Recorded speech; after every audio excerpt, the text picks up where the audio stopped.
Hey friends, today we are going to see a game between Rosanes and Anderssen in the year 1862. Let's start the game. This game was an amazing game actually, with, with the King's Gambit being thrown into action. Now let's just e4 e5 for the favorite of that era, the King's Gambit and the Evans Gambit. These two were like the whole encyclopedia of openings back then. Nobody played any other openings. So d5, e into d5, e4, and now bishop to b5 check. This idea here is that we weaken black's pawn structure and force him to here c6 takes, and not force him, but if you here play knight d7, that way just end up cramped, and here play bishop to d7 after something like bishop to d7, queen to d7, knight c3, white might be doing well. So here that's why in most games it is played c6, d into c6, knight into c6, while it comes at a cost that the e4 pawn is being weakened, and white can exploit this factor here. Firstly, white plays knight c3 attacking the e pawn, knight f6, and then queen to e2 attacking the e4 pawn again. Bishop to c5, now idea is bishop to g4, and then things. So knight into e4, now knight into e4. Here idea is to just take on f6, take on e5. It's just to capture the pawn. So short castle. Well, it may seem like suspicious. Short castle, actually this is the nice move. Yeah, so here if knight into c5, then rook e8, and then this is pinned, so I win. And if knight into f6 check, then just queen into f6, and here black is better. Yeah, so here that's why it was not played any of the mentioned, but actually here black is already, wait a minute, black is already winning. Yep, and here after takes queen f6, it is actually winning. Delete this. Yeah, so black is actually here winning. So now it may be like not so nice to put winning in such a initial stage, but after b into c6, d3, rook e8, you have the results to yourself. I mean, seriously, this position is just screwed for here. Yeah, this position is seriously screwed for white, because just don't even see the valuation, 3 minus 3.9. Just see white's knight is pinned, bishop f1, knight into e4, and then rook into e4 is coming. This position is just doomed, hopeless.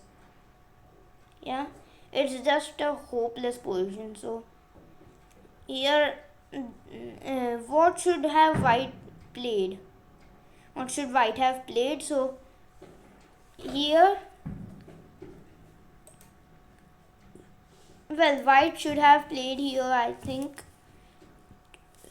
Well, here better would be not e3, knight f6 is still fine. Queen e2, bishop c5. No, queen e2 was an inaccuracy, and knight into e4 was the mistake. Knight into e4 was the reason white is in this state actually. Yeah, so better here would be I think that even here knight c3, knight f6, here better would be to just play d4, bishop b4, knight g e2, short castle, short castle, queen b6. Now bishop into c6, b into c6, f5, bishop to a6, bishop to g5, bishop into e2. Yeah, bishop into c3, b into c3, knight d5, and then live here in an unclear position. Yeah, so that was the best I can see. So now here takes here d3, rook e8, and then bishop to d2.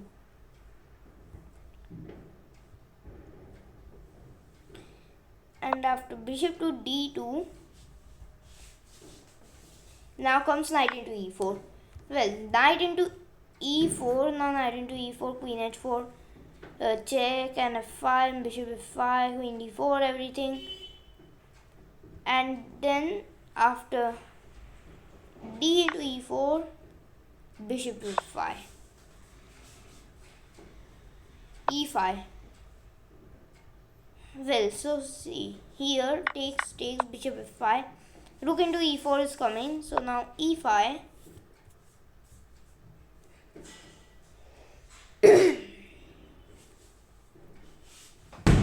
And after e5, here queen to d4.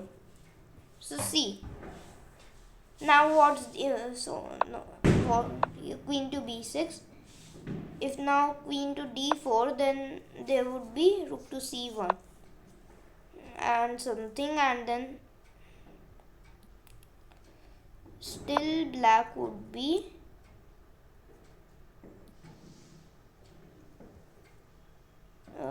better. So we are looking at queen to b6. Queen to b6 attacks here on b2, and then it's just messy of what to do with white. And now long castle.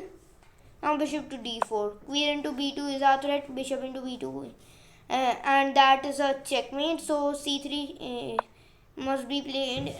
If you play here b3, then consequences will result bad after queen c5, queen e3. You have to give a piece here, takes, and then live without a piece, and here you need to give a. So basically you are down a rook for 2 pawns. So here we can black is 3 pawns up with a totally winning position. So after here bishop d4, now c3.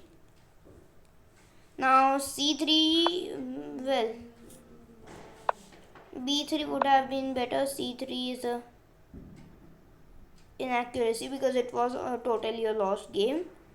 But after over c3 comes rook a b8, threatening queen into b2 mate, leaving the bishop. But now here comes b3. So b3 idea is that we don't allow black to mate on here.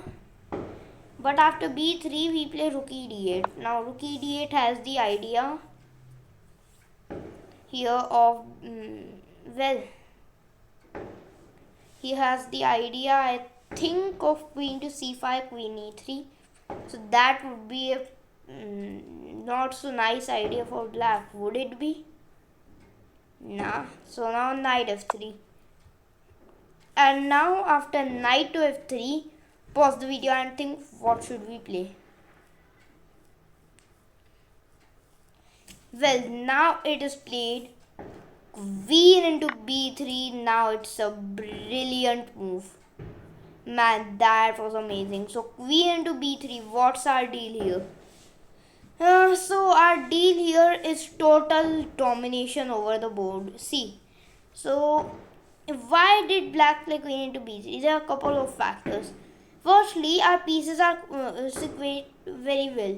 If the bishop is moved, if the king has an open b file and we are attacking, then the bishop can move and then the king can come to d2 and then escape. But here we have the d8 rook. So if we move the bishop anywhere, the king won't be able to escape. That is one of the major things, and the major thing is here the f5 bishop and the coordination of the rook. So after queen into b3, a into b3, rook into b3. Now see, these two pieces threaten mate, and here see the job of the other bishop. Now bishop to e1 was played in the game. Yeah, if anything else like knight into d4, just rook b1 straight out mate. If you play queen to d3, wouldn't here still here bishop e3 would be a check, bishop d2 and then rook b1. So here same theme, and now bishop to e3 check, good move, and now it's over, because now if you take then rook b1 and then it's just over. So this is white resigned. Yeah,